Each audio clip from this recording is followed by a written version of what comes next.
And for more than a decade, investors were forced into riskier assets chasing yield. But now with higher rates, investors have choices again.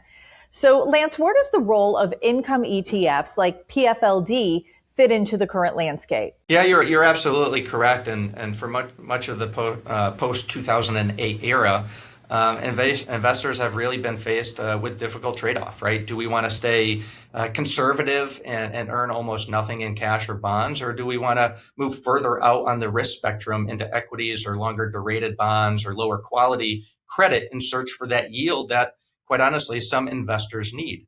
In today's higher rate environment, that has changed the equation for income-seeking investors and created a lot of opportunity.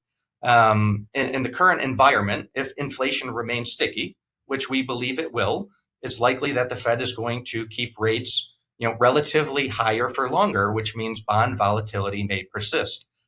Interest rates, again, for the viewers, the 10-year at 4.5% or 5%, we would argue is not abnormal.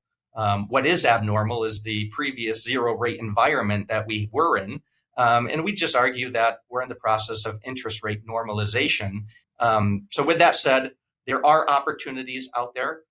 We are looking, specifically in the 5 to 6% coupon ranges, and that's providing yield numbers well above what inflation currently is. So when we look at a real yield perspective, so that's yield after inflation, there's a lot of opportunity out there. And then I think that's one thing that we focus on with PFLD is that when it comes to preferreds in today's rate environment, there's three themes. The first thing is income is attractive again.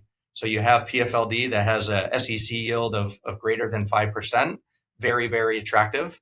Duration risk still matters. So again, if you can, based off of PFLD's underlying index methodology that removes a sizable amount of duration risk and still receive a very handsome income stream, very, very important. And then lastly is the diversification, right? We're not only looking at the issuer basis, but also the structural basis of these preferred. So $25 exchange listed preferreds, as well as the $1,000 OTC preferreds as well, are all found in PFLD. So really interesting product there. It sort of is a middle ground between taking on the equity risk or taking on complete credit risk.